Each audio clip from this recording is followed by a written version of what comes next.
Germany in 1819. Central Europe is heavily characterized by the Napoleonic Wars. Unrest, mainly caused by extreme economic hardship and political instability, is ongoing.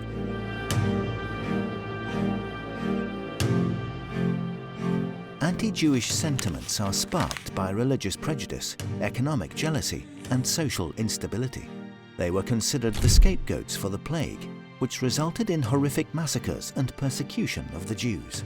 But what does the anti-Semitism of the Middle Ages and the unrest after Napoleon's wars have to do with the creation of the State of Israel and current conflicts between Israel and Palestine?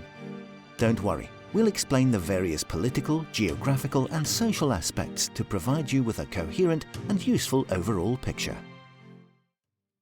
The easing of anti-Jewish regulations after the Napoleonic Wars was the result of a number of factors, including the influence of the Napoleonic Code and the Congress of Vienna in 1815, which increased and consolidated the rights of various population groups. But let's get back to 1819. The acknowledgement of the rights of Jews has encountered strong opposition in Germany. This was because the Jews were once again proclaimed scapegoats. Whilst they were said to have poisoned wells in order to harm the population in the Middle Ages, they were now rumoured to be to blame for economic and political instability. The so-called Hep Hep riots began in August 1819 in Würzburg and expanded quickly to other cities. Jewish businesses and houses were set on fire, destroyed, and people of Jewish faith were attacked and displaced. These riots contributed to the rise of anti-Semitism in Europe. They demonstrated the deep-rooted preconceptions and anti-Jewism and led to an amplified discussion regarding the Jewish question in Europe. The Hep Hep riots are considered one of the first major pogroms in Europe until after the First World War.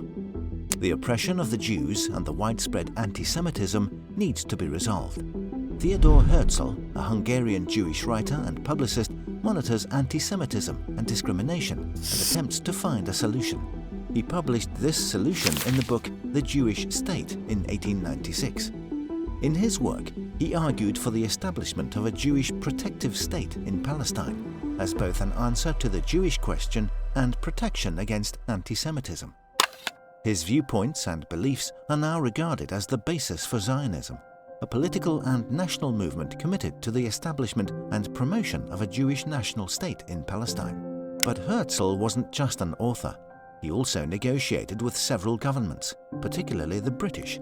Herzl died on July 3, 1904, at the age of 44, 8 years after his book was published.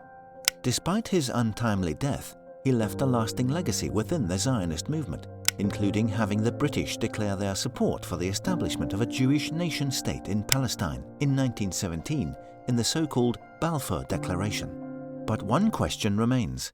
How will the Arab population respond to the creation of a new country in their territory? Imagine a population group trying to establish a state within Germany. How would people react? They would reject the idea, of course. And what about the Arab population's initial reactions to the creation of the new Jewish nation-state on their territory? Surprisingly, negative, particularly as the correspondence, including with the British, had promised them something different. The British government vowed to support the Arab kingdom in its efforts to achieve independence after World War I, on the condition that the Arabs would fight against the Ottomans, since they had allied with Germany and Austria-Hungary at the time. The Arabs agreed, held up their end of the bargain, and are now asked to give up part of their territory? This was, of course, rejected. At the same time, the British contradictory promise to the two parties caused extreme tensions. Stay tuned until the end to find out how the conflict unfolded. In 1920, Palestine is declared a British mandate. Britain is thereby entrusted with the administration of Palestine and fulfilling the terms of the Balfour Declaration by enabling the establishment of a Jewish national homeland. Over the course of the mandate, Jewish immigration into Palestine increased steadily, leading to enormous conflict between the Arab population in Palestine and the Jews. This immigration is accelerated by the National Socialist regime, which was established in Germany after Hitler rose to power in 1933. The persecution of Jews in Germany, which had already been very extensive in the preceding year, would reach its peak in the years that followed. Many Jews were forced to escape, especially to the United States, France, Belgium, and the Netherlands. Between 1929 and 1939, a so-called Aliyah was established, a wave of immigration of Jewish people to Palestine, in which a total of over 250,000 Jews fled to Palestine. The native Arab population perceives increasing Jewish immigration and the acquisition of land by Jewish settlers as a threat to their economic, political, and social interests.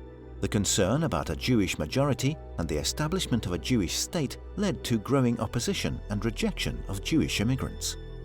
In 1936, it finally happened. The first organized and extensive Arab uprising. The Arab Rebellion, which lasted until 1939, saw large-scale demonstrations, strikes, and violent confrontations on both the Arab and Jewish sides. Tensions were high. More than 3,500 kilometers north, the British government has found itself in a quandary. On the one hand, it has promised the Jews a state within Palestine. On the other hand, it has promised the Palestinian people to support their quest for independence and provide economic aid. And there is the question about how the escalation of violence within one's own mandate can be managed. So, what can be done? The first proposal in 1937 consisted of a division into a Jewish and an Arab state. This was strongly opposed by both parties because of their differing interests.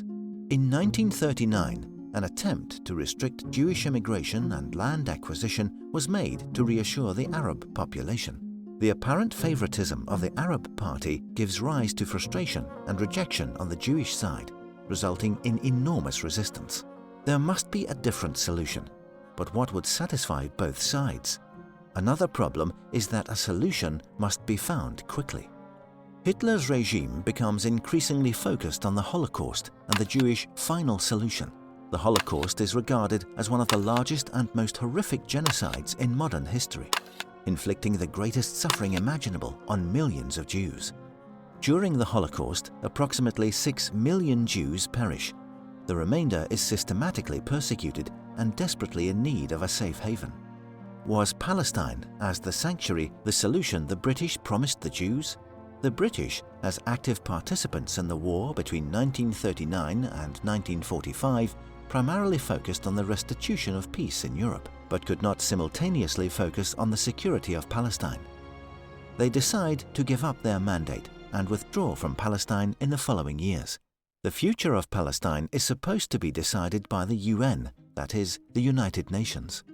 On November 29, 1947, the UN General Assembly adopted the UN Partition Plan, which provided for the separation of Palestine into a Jewish and an Arab state, placing Jerusalem under international administration. The Jewish leadership agreed, but the issue was the Arab leadership's rejection of the partition plan. The Arabs see no reason to give up a third of their land, which is utilized for agriculture, and receive nothing in return. Nevertheless, on May 14, 1948, the Jewish state is declared, decided without input of the Arab population. Did Theodor Herzl's idea of a Jewish state prevail? Did Zionism win? How will the newly established state develop? Many questions remain. An answer from the Arab population to these questions is imminent. So is our answer, which we would like to share with you in the next video. Tune in next time and subscribe to our channel so you won't miss any videos. And give this video a thumbs up if you enjoyed it.